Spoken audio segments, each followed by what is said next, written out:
What makes a song a smash? Talent, luck, timing, all that and more.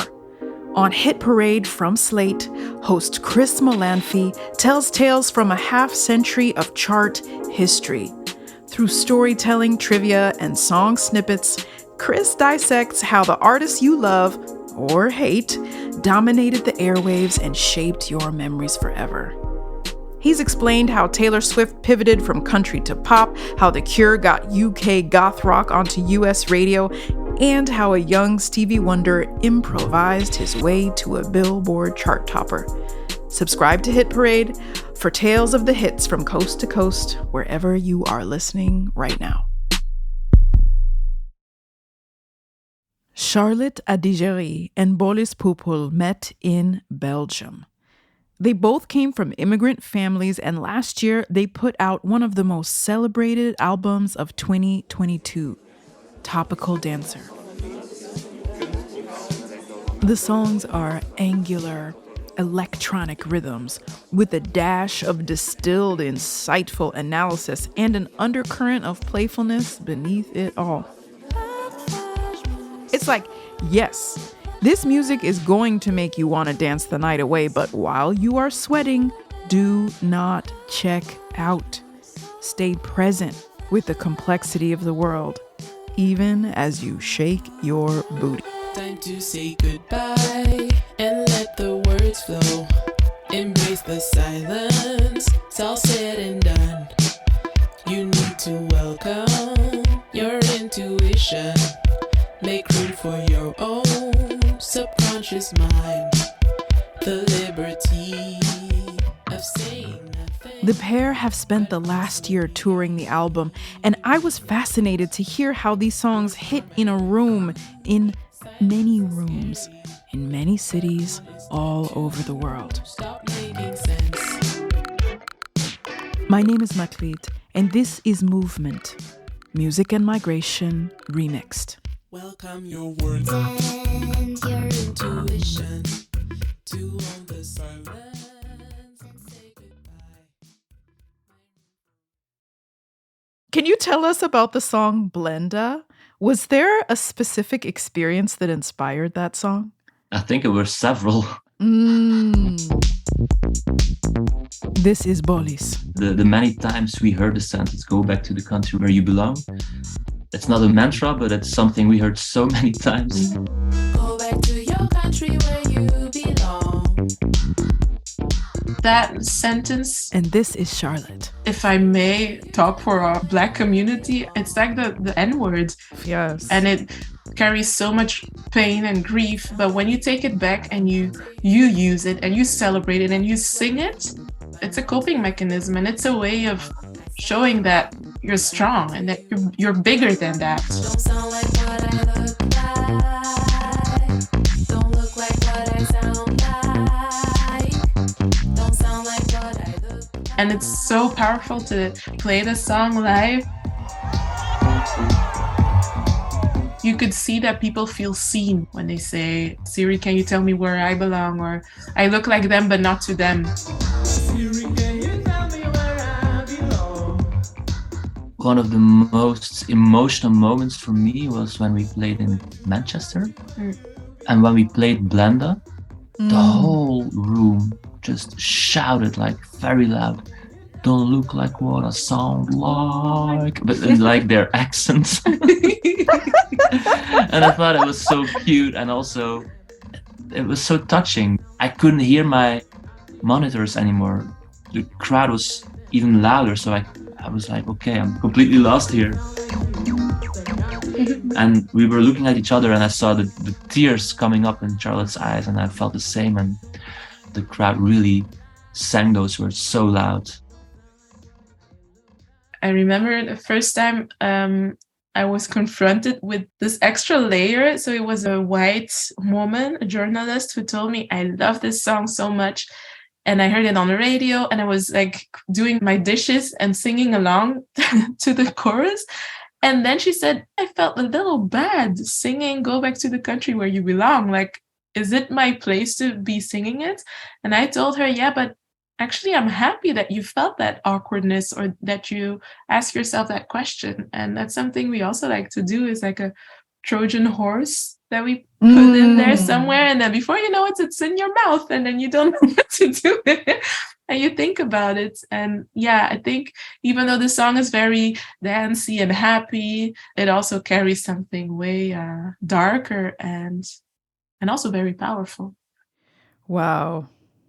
Thinking about it as a Trojan horse is really interesting, because I can, just to take it a little further, like I can imagine, a person like that journalist you were talking about, not just thinking about what does it mean for me to sing this, but where else have I heard this? But who in my family is saying this? Like, what does that mean? It's like like I almost imagine the song like a big ship, and it's like, okay, what comes up in its wake? Yeah, exactly. For y'all, humor is really important. It's a really important part of what you do, right?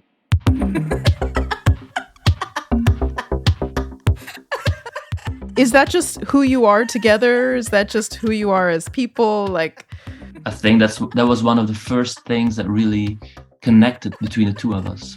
We were laughing the whole time and just joking. And while we were writing the album, we found that humor was like our best ally in addressing certain topics.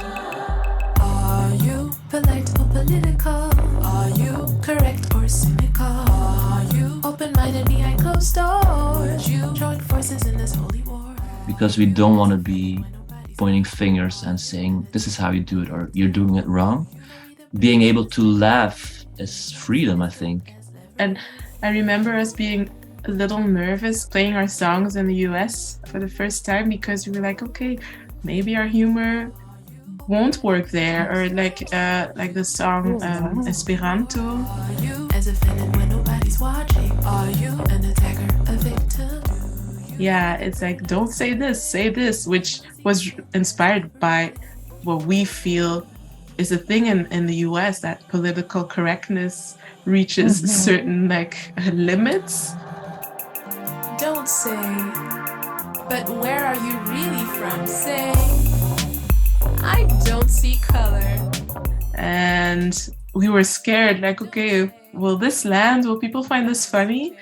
And yes, they did. And that's something we hear often now, is in the whole woke conversation, which is super important. And I'm happy that this movement is finally there. I think it's also very important to not take yourself too seriously.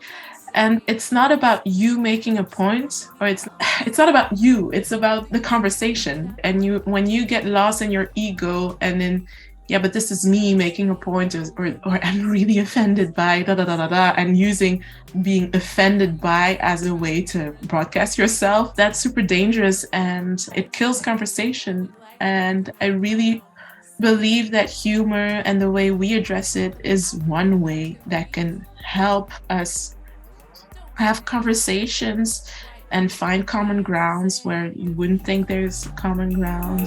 Don't say we need to build a wall. Say, I'm a world citizen. I don't believe in borders. The album is actually the conversation Charlotte and I are having in the studio and then being recorded. But it's from our Belgian, European point of view. And I can imagine that in China or in the US or in Venezuela, it's going to be interpreted a bit different, but all reactions we've had so far have been supportive. And that's something that we really didn't expect, maybe, because it's also very Belgian to not believe in yourself that much. Why am I laughing? Yeah, you're not even Belgian. Yeah, maybe it's not a Belgian thing then. That's why you're laughing. Yeah, Belgians, they really, they like to keep their feet on the ground and don't dream too big. That's what they... Could you talk a little bit more about the Belgian cultural landscape? Questions that I have, like, what's diversity like over there? Is it super diverse? Next question. Girl. No, actually, feel free to not answer any question that you don't want to answer, or turn it into whatever question you do want to answer. But I am, curious about, the cultural landscape, especially around race and immigration, and, your perspectives on that. I think if we would compare it to the US, for example,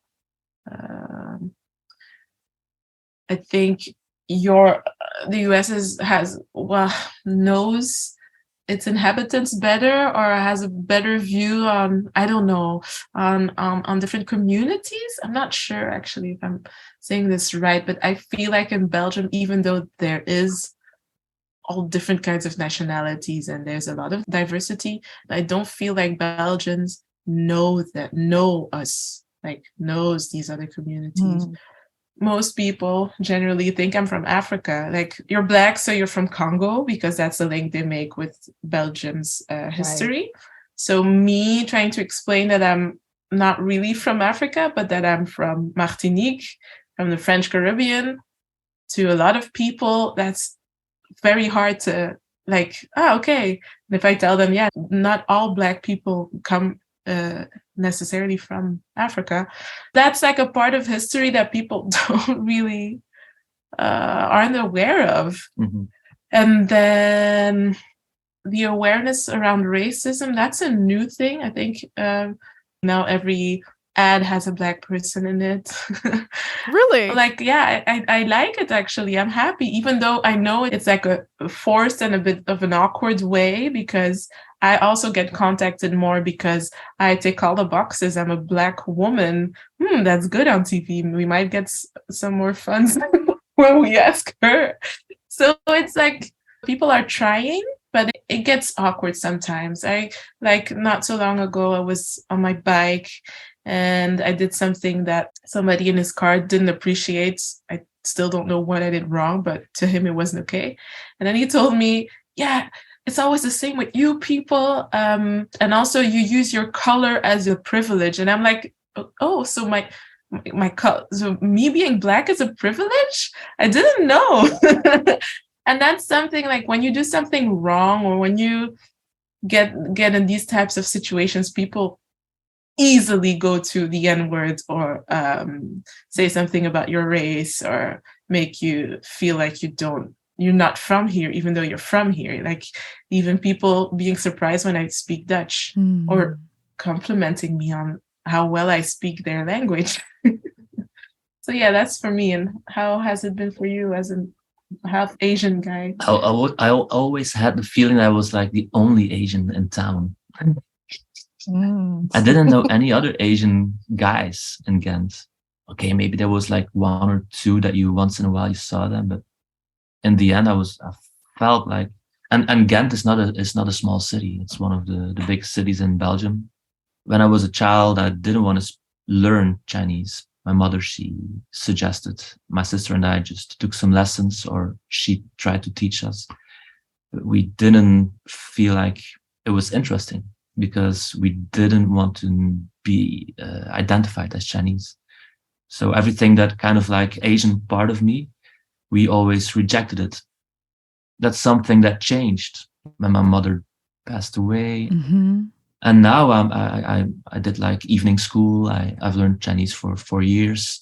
The first time I went to China and I spoke my first words of Chinese, and people understood me. It felt like this whole new world opened up, because it didn't sound that abstract anymore, and people could understand what I was saying, and I could understand bits, like small parts of what they were saying. And even if it was like this, like, it's not that much, it's just I can do like the basics, but that's already like so much. That's something we also talked about a lot, and we're super aware of, is feeling like this hybrid species that people don't seem to understand. We made this music, as I said, like a sort of kind of a safe space where all these elements that make us make sense and are accepted. Like, okay, I'm a Black girl, but I can't twerk. and that's fine. I'm gonna make music that enables me to dance in my way. Or I speak Creole, but not that well.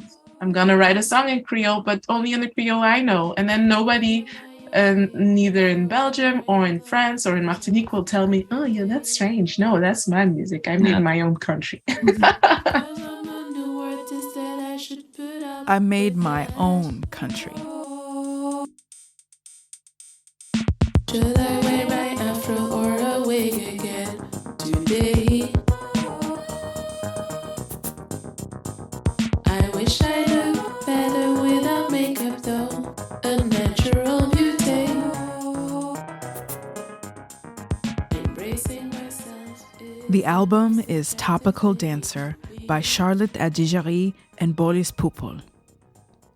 Movement is produced by Ian Koss and myself, Meklit. Our co-creator and podcast godmother is Julie Kane. Our broadcast partner is The World. We are supported by the Mellon Foundation, the National Geographic Society, and we are distributed by PRX.